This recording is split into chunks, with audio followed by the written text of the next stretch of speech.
اب میں ایک دو باتیں اختصار کے ساتھ عرض کر دیتا ہوں۔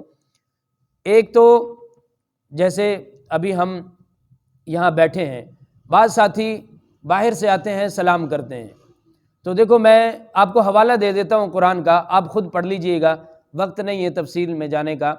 قرآن کا پارہ نمبر 5 ہے، اور جہاں پہ وہ نصف ہوتا ہے نا پارہ، اس سے اوپر والی آیت ہے یہ، اور قرآن کہتا ہے وَإِذَا حُيِّيتُم بِتَحِيَّةٍ فَحَيُّوا بِأَحْسَنَ مِنْهَا أَوْ رُدُّوهَا، کہ جب تمہیں کوئی سلام کرے،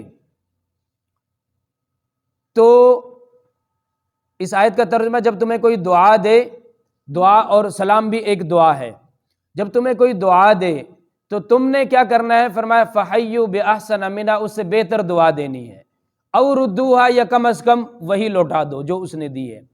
اب ایک تو یہ سلام کا آپ مسئلہ سمجھ لیں، پھر میں یہ بتا دیتا ہوں سلام کرنا کب چاہیے۔ اصل جو سنت سلام ہے وہ ہے السلام علیکم، یہ سنت سلام ہے، اور اس میں مزید 2 لفظوں کا آپ اضافہ کر سکتے ہیں، ورحمۃ اللہ وبرکاتہ، بس اس سے آگے سلام نہیں ہے۔ بعض لوگ بہت لمبا چوڑا بڑھا دیتے ہیں، وہ سلام کا بڑھانا ان کی جہالت کی دلیل ہوتی ہے۔ سنت سلام ہے السلام علیکم۔ اب اگر کوئی آدمی آتا ہے اور وہ کہتا ہے السلام علیکم، تم پر سلامتی ہو، تو قرآن نے کہا فحیوا باحسن منہا، اس سے بہتر جواب دو اس کو، تو کیا جواب دیں گے؟ کوئی ساتھی بتا سکتا ہے؟ اس کا بہتر جواب ہے السلام علیکم ورحمۃ اللہ، یہ بہتر جواب ہے۔ اس نے ہمیں کہا تم پر سلامتی ہو، وہ خاموش ہو گیا، اس نے ایک دعا دی، ہم نے اس کو 2 دعائیں دی، ہم نے کہا تم پر سلامتی بھی ہو اور اللہ کی رحمت بھی ہو۔ آنے والے نے کہا السلام علیکم ورحمۃ اللہ، تم پر سلامتی بھی ہو اور رحمت بھی ہو، تو قرآن کہتا ہے فحیوا باحسن منہا، بڑھا کے دو، اچھا دو، تو اس کا جواب کیا ہے؟ وعلیکم السلام ورحمۃ اللہ وبرکاتہ۔ اب یہ 2 لفظ چونکہ اضافہ کر سکتے ہیں، تیسرا لفظ کوئی نہیں۔ اب اگر کوئی آدمی آ کے یہ کہتا ہے السلام علیکم ورحمۃ اللہ وبرکاتہ، تو اس نے جو 2 لفظ بڑھانے تھے وہ تو سلام کرنے والے نہیں بڑھا دیے، تو اب ہم اس کا جواب 2 طریقوں سے دے سکتے ہیں۔ ایک تو کہیں وعلیکم، اتنا سا بھی کہہ دیں، اس نے کہا تم پر سلامتی، اللہ کی رحمت اور برکت ہو، ہم نے کہا وعلیکم اور تم پر بھی ہو، تو جو دعا اس نے دی وہ ہم نے دے دی۔ یا ہم وہی جملہ ریپیٹ کر سکتے ہیں وعلیکم السلام ورحمۃ اللہ وبرکاتہ۔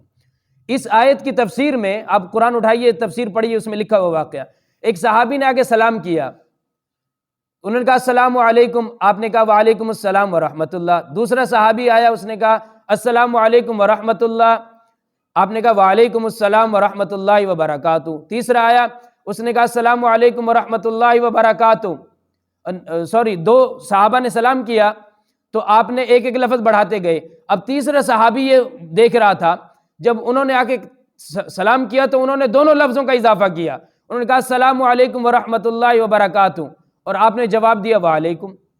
اب یہ پریشان ہو گئے کہ بھئی وہ پہلے صحابی جو آئے تھے، مثلا زید آیا تھا تو زید نے سلام کیا، آپ نے اس کو سلام کے ساتھ ایک اضافی دعا دی، بکر آیا، آپ نے 2 دعائیں دی اس کو، اور میری باری آئی تو مجھے کچھ بھی نہیں جواب دیا۔ تو پریشان ہوئے، کہا سرکار مجھ سے کوئی غلطی ہو گئی، کوئی آپ کی نافرمانی ہو گئی؟ آپ نے پوچھا کیا ہوا؟ کہ سرکار وہ فلاں آیا، آپ اتنا سلام بڑھا کے آپ نے جواب دیا، میری باری آئی تو کچھ بھی نہیں۔ آپ نے فرمایا آپ نے میرے لیے کچھ چھوڑا ہی نہیں، آپ نے میرے لیے کچھ چھوڑا ہی نہیں، تو میں کیا دیتا آپ کے لیے دعا؟ ساری دعائیں تو آپ نے اپنے سلام میں دے دیں، تو جو آپ نے کہیں وہی میں نے آپ کو کہہ دی۔ تو یہ سلام، سنت سلام کا یہ طریقہ ہے جو میں نے آپ کی خدمت میں عرض کیا۔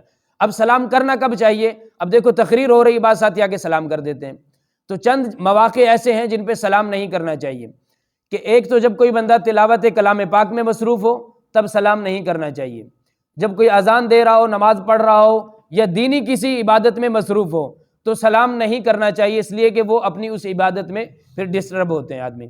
اب ایک آدمی سلام کرتا ہے، ہماری سب کی توجہ ادھر چلی جاتی ہے، ایک ٹاپک ہم سن رہے ہیں، توجہ ادھر بڑھ گئی، تو موقع کی مناسبت سے سلام کرنا چاہیے۔ اسی طرح کوئی آدمی مثلا ناپاکی کی کنڈیشن میں ہے، یا واش روم میں ہے، یا کسی بھی ایسی ناپاک جگہ پہ کھڑا ہوا ہے، تو اس کو بھی سلام نہیں کرنا چاہیے۔ اور جیسے خواتین حیض یا نفاس کے حالت میں ہوتی ہیں، انہیں بھی سلام نہیں کرنا چاہیے۔ تو سلام جو آدمی کرتا ہے بذات خود سلام یہ سنت غیر مؤکدہ ہے، لیکن اس کا جواب دینا یہ واجب ہے۔ تو سلام جو آدمی کرتا ہے اور جس کے اوپر سلام کیا جائے اس کو چاہیے کہ وہ جواب اتنی اونچی آواز میں دے کہ کم از کم سلام کرنے والے کو اس کا جواب سنائی دے۔